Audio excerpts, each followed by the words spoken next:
Hey, Hayden. Hello, Greg. Chapter 5. Chapter 5. So, we're on Chapter 5, senior dental care. And why would you talk about senior dental care in a book on navigating the legal maze of aging in America? I learned. Why would I do that? Well, there are a lot of things that you try to teach people that they need to know. Sure. And a lot of people wouldn't connect this necessarily with longevity, for instance. Right. But I learned a I long just think it's an important issue of aging and of living, and that needs to be addressed. I don't think that there are proper amount of benefits out there to take care of senior dental care, and that it's given the seriousness that it deserves. And different communities have different levels of care they can offer. To go to the health department in North Carolina, there's help for children up to age 21, generally at the health department. But after that, you're pretty much on your own, unless you have dental insurance. And there is private dental insurance. I think a lot of it is not all that expensive, but still, Sure. You're on a budget and you're receiving Social Security or Medicaid and something like this, and you don't have the resources. Inexpensive is too expensive. Right. So, it's just a shame that I learned a long time ago, because I have a friend who you know very well, Susie Kennedy, who is over the Life Enrichment Center in Shelby and Kingston, Right. which are daycare centers for senior citizens. And she and I talked one time, and she impressed upon me years ago how important dental care is. Because when you begin to lose your teeth, you can't chew. Your food becomes difficult to eat at best, and purified and pureed and, unappetizing, So all of those things have to do with, preventing the loss of your teeth and the dental diseases. Sure. So I mean, dental care, throughout history is phenomenally important. I mean, people used to die all the time of teeth-related infections and. And the pain associated with, tooth decay. That's some of the worst pain you'll ever experience. I remember having a toothache when I was younger. Yeah, I've had one, and I don't never want to know the one. Yeah, absolutely. So I think there's a socialization aspect of it too, right? Having your teeth and feeling good and being around friends. I remember so many times I tried to get my mother to smile in photographs, and she would just barely smile, and it didn't look like an affectionate smile like my mother does when she's not thinking about it, because she was aware that she had these gaps in her teeth. And my father doesn't care; he lets it all hang out. But there are some people who have grown up to be, want to be presentable, and my mother didn't feel like that presented her well. So I think it affected her in that way, and maybe people didn't see the joy in my mother because of that. But anyway, socialization is a factor. Socialization is a factor. I mean, in longevity, I think socialization is a factor. Would you agree? Absolutely. In your readings and your research, would you agree? Well, research, observation, and putting the two together, I've learned a lot. And I'm getting older, I'm looking at things too. What's best to do and how to do these things. In the book, the impact on health and well-being is the subheading. You list here various things, such as the first major dental issue impacting the elder community is cavities and tooth decay. And it can affect your teeth. They can rot. You can lose them, and then you're talking about missing teeth. And I don't know if the statistics are in here or not, but there are statistics about how many teeth you want that actually impact each other. And there's scientific word about that on the radio show and interviews. I just don't have the statistics, and I You've don't had remember dentists come in to talk about that, right? How many opposing teeth that you really need to eat healthy. Right. To chew a steak. Because it even lists in the book how difficult it is with dentures. If you have this nice set of dentures and you've got this really pretty smile, I think that it says in here it's something like 5 times as difficult to chew your food, or it takes 5 times the strength to impact it. But it's in here, and I'll get to that with dentures versus teeth. Right. And the second problem posed to dental health is accumulation of bacterial plaque, which can be caused by not brushing or not brushing long enough, which can lead to more severe disease. And dry mouth is a condition that can be affected by your medications. And you can check with your doctor and see if the medication you're taking cause this.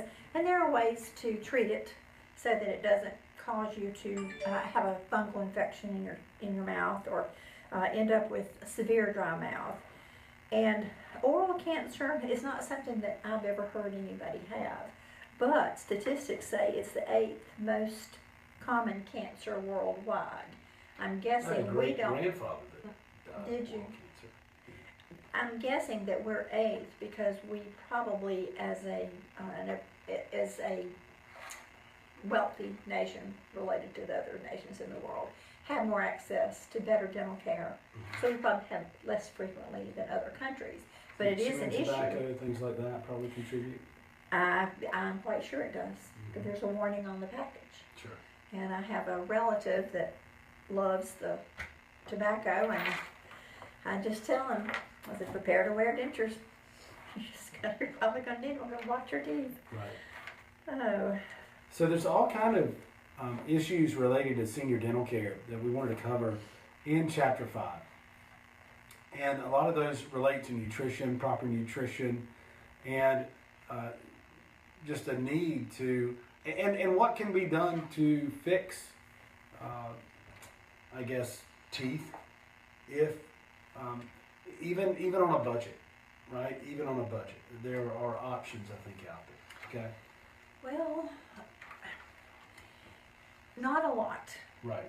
In this area, and like I'm saying, every area has basic services provided by either the federal government or the state, and states differ, and there may be some states who have a more take a more serious look at dental care for adults, say, than other areas. And here we have a difficulty in our area finding treatment for adults. For children under 21, there's days at the health department every day except Friday they will treat children. So that's something. There's a group in our area called Access, and they work. They at the beginning of every year they list all the problems with seniors and identify the most serious ones, and then begin to try to work on ways to accomplish that. And dental care has been on that list every year, and as yet there hasn't been a real satisfactory way to help seniors. I agree. There needs to, certainly we need to take a look at that as a people, as a government, as to how we better care for senior dental care. And there's a spotlight in this chapter, which is an interview with Dr. Kendall Lutz Craver, who is with Cornerstone Dentistry in Shelby, North Carolina, about senior dental care.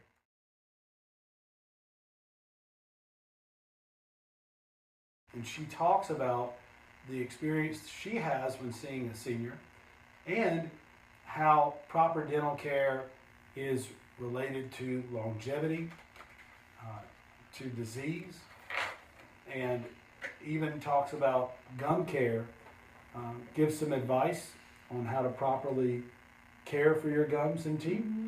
And also we talk about some of the illnesses that are linked to poor dental hygiene.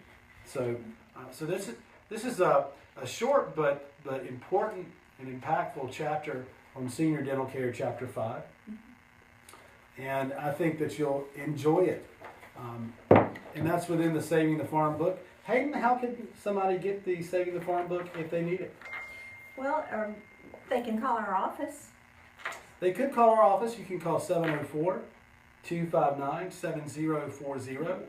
Or you could go to our website, mcelderlaw.com/savingthefarm, and it shows you all the purchase options there. It's got all the links to Amazon or the ebook. You can get it on iTunes or Kindle.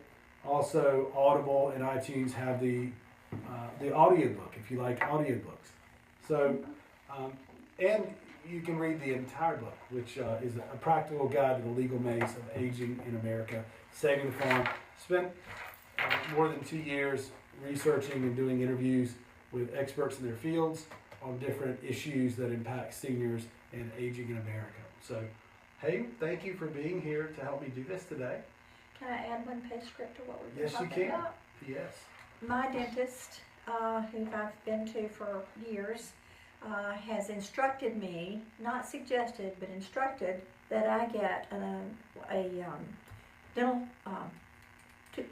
water Waterbed. waterbed. Kendall talks about that in her Right. interview. And the electric toothbrush that times it for you.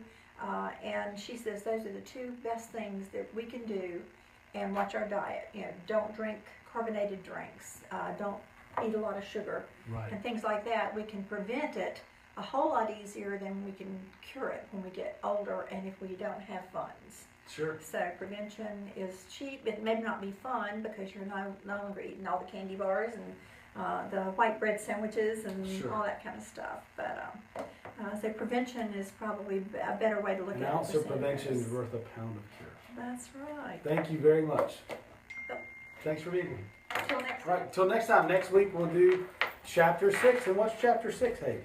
Chapter 6 is Medicaid crisis planning. Medicaid crisis planning. That's a big chapter. It's a big deal. How to plan for a Medicaid crisis. How to plan for a Medicaid crisis, for a long-term care crisis. Okay, so tune in next week, noon, for chapter 6, Medicaid crisis planning. Okay.